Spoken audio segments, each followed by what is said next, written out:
Now I gotta ride or die.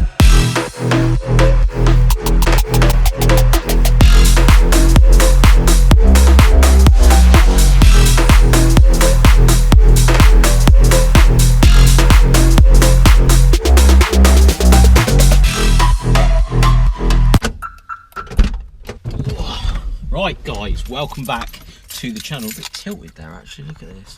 Oh, there we go. Yes, welcome back to the channel guys. Apparently I can't do GoPros anymore. We don't use GoPros as much as we used to back in the day, but welcome back to the channel. It is officially, today marks 2 years we have owned this stunning Series 1 RS Turbo. It's 2 years since we bought it for the channel from Havant Car Company. Shout out Havant Car Company. Yeah, 2 years into my ownership of this car. What we're going to do is we're going to do an old school video. We're going to take this for a drive, explain why I still own it, explain why it's probably never going anywhere. It's going to be in the stable for a very long time, this car. Explain, you know, values, what's really going on, and what's next with the car, and my general overview of what it's like buying, owning, and slightly partly restoring a Series 1 RS Turbo, because a lot of people out there that maybe used to have one of these would aspire to have one. So I'm going to go for a drive as well, because driving this car in the beautiful sun, it has to be done. Anyway, onwards to one of the best places for this car in my opinion, apart from the B roads of the UK, Military Road on the Isle of Wight.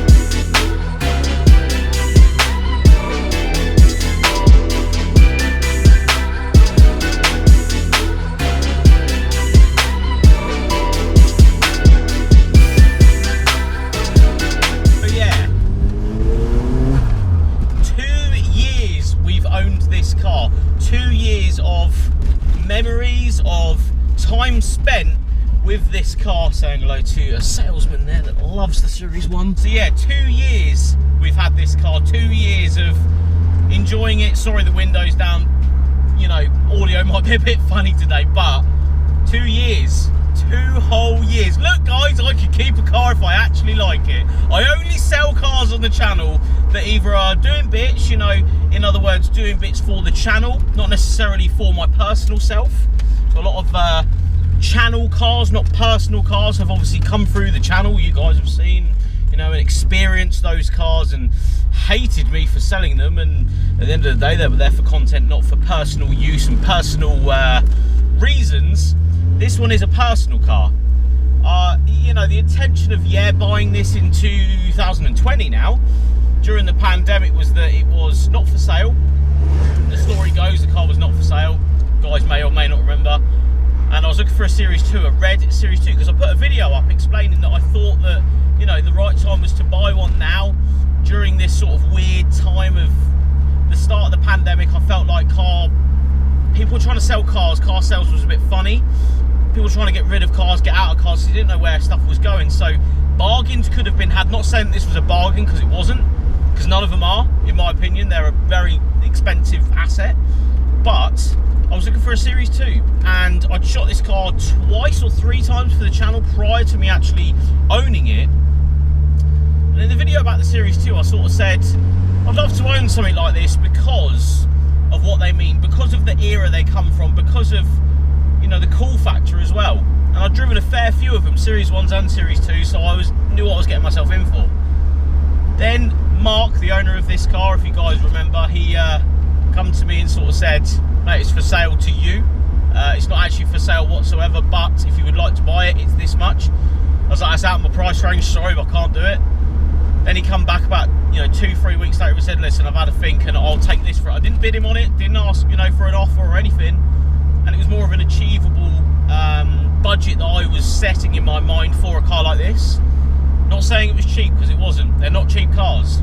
But it was at that point I thought, do you know what, the Series 2 idea is great, and I'd still own a Series 2 all day, and I'd drive it, I'd enjoy it, but maybe I should get a Series 1. Maybe this Series 1 is the only way I'm going to be able to get into this platform.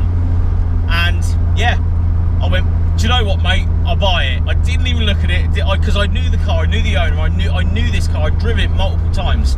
So I knew what I was getting myself in for, especially with this car. Didn't look at any other Series 1s.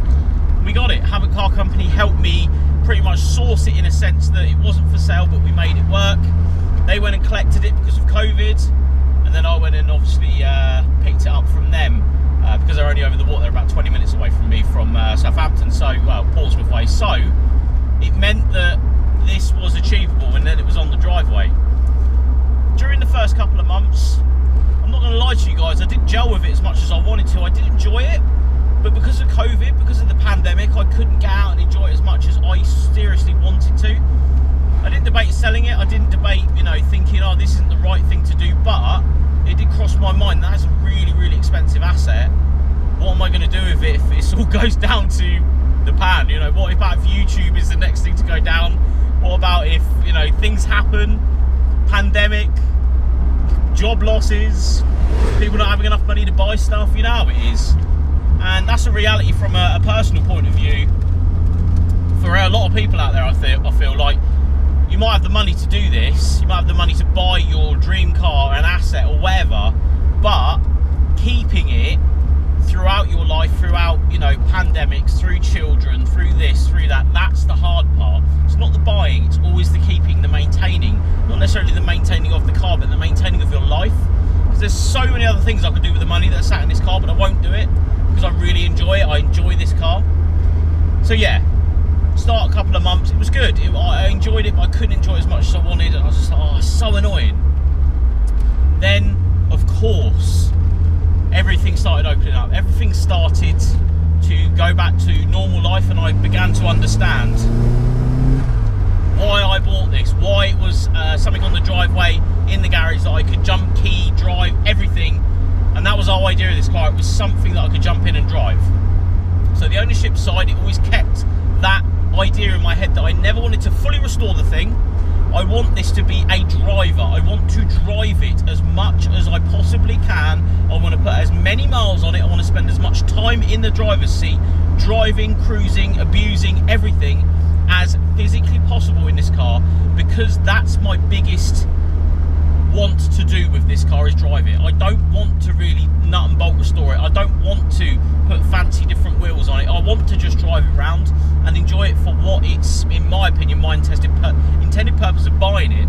Yes, to make content, to enjoy it in that sense, but to enjoy it personally. So I drove it to the gym this morning, I drive it to work. I don't necessarily put it on channel all the time, but today we're going for a drive, and I was just like, do you know what? I want to explain why I still own this 2 years down the line, as we go over horse poo there. It's a daily driver, mate, do you know what I mean? But the issue is you don't see him as much, so that makes me want to drive it more. Don't get me wrong, there is a risk there. 2 years down the line, I see the risk because I've got a child, not necessarily because of there's no airbags and stuff like that, but financially, think about it that way. I'm not going to be able to replace this car if I tried to. I'm not going to be able to replace it with what I have in it. Mainly because, yes, prices have gone up, which is fantastic news for a seller, and we go on about it all the time on the channel, but as a car enthusiast that owns a car, I don't really care how much this car's worth. I'd still own it. Even if it was worth 50p tomorrow, I'd probably still own it. Obviously, I wouldn't lose loads of money on it, but it would still be something I'd want. It would still be something that I own. Not the same level as my Cadillac, because that could literally have my wallet all day of the week and I wouldn't care. This is a bit of a different car in that sense. That's a forever car. This is a for now and for the next couple of years and to enjoy. And yeah, if I've ever got the chance to migrate into something else, I would, and I say that all the time, but it's never for sale. I never think, oh, it's X amount, it's Y amount, I need to do it up to sell it. It's never like that. The suspension, as I'm feeling right now, I do need to, I've got Bilstein suspension to put on it, which I've had for a couple of months now. And the suspension's fine, I don't need to replace it, and I want to drive it round. I don't want to take the car off the road in a sense of putting the suspension on, but the thing next to it I'm going to want to do, the thing next to that I'm going to want to do, and do you know what I mean? You start to feel like, okay, maybe over winter we'll get that done, maybe I'll do this, I'll just, you know, collect parts for winter instead. I'd rather put fuel in the fuel tank than put stuff on the car at the moment, because again, I just want to drive it around. I want it to be reliable enough, obviously, for me to drive around as much as possible. And this year I set myself a goal, as we come up to a light, I set myself a goal of doing, I know it sounds silly, but over 1,000 miles on it. And I know that sounds like, well, of course you can do 1,000 miles, but on a 20 mile, 25, 26, 27 mile island, sometimes that is hard, considering I do a lot of other stuff. I do majority of my journeys, big journeys in the M4 at the moment, and yes, I'd like to do a couple of shows in this, and that's what will bring the mileage up, but I don't want it to be like it was, especially during the pandemic, where you're like, oh, I can't use it, I've done 10 miles in it, that's no good. We're sat at 285 miles this year so far, and it's May, and I know that doesn't sound like a lot. There'll be people in the comments, there's not a lot of mileage.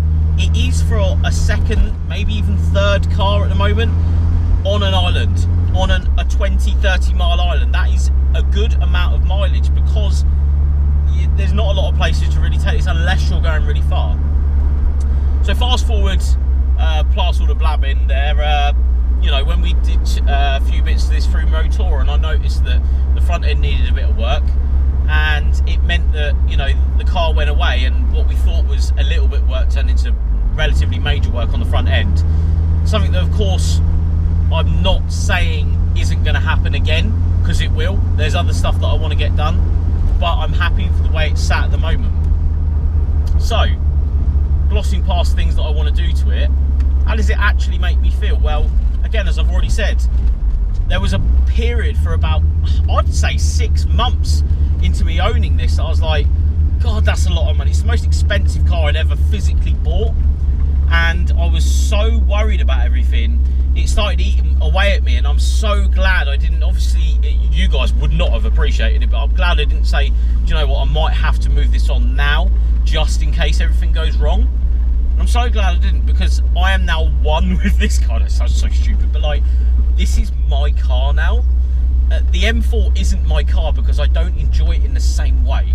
This car will always be to me just that little piece of me. Like my Cadillac's a huge piece of me, but this is another little piece of me that it takes you back to an era where cars weren't 5 million horsepower and £90,000 for a base model. They're not silly fire-breathing madness going down the road, and they're not infotainment, iPad, iPhone, whatever. And do you know what I mean? It's nothing like that. It's just a bit more raw. And every time you drive it, as we go through one of the quaintest towns on the island, going up to Military Road, it's just exquisite, this car. Every time I drive it, I'm so happy. Every time I drive it, I know why I own this car, and I don't need to ask myself that question regularly, but when I do, it ain't fast. It's fast for what it is, but it's just such a nice place to be. It's so much fun, and I wish I was old enough to own one in the early 2000s, late 90s, because I reckon then, yes, now it's fast, but back then it would have been so fast, it would have been insane. But yeah, that's my overview. Take with what you wish from all of that information I've just given you. It's emotional, yes, buying this is really, really cool, but then being in a pandemic and wondering, oh, I don't know, expensive things, and I don't know, it might be rusty and all these things, and then getting the rust done, getting bits done, and then coming out the other side on a lovely day like today, grabbing third gear, coming on boost and just enjoying this car for what it is. Just a fantastic piece of 80s nostalgia, and I love this car. It's so good. So yeah, it will be staying. Of course it will be staying, as long as, you know, prices are all over the place for other cars. That's just how it is, and there's no need to migrate because I don't feel like I need anything else. Anyway guys, thank you so much for watching. That's my general overview and my thoughts of my 2-year ownership of this car. And guess what? Best thing is I haven't said one thing about it breaking down. It broke down once. It was a fuel pump relay. That's it. Great times. Anyway guys, thank you so much for watching. We'll see you tomorrow.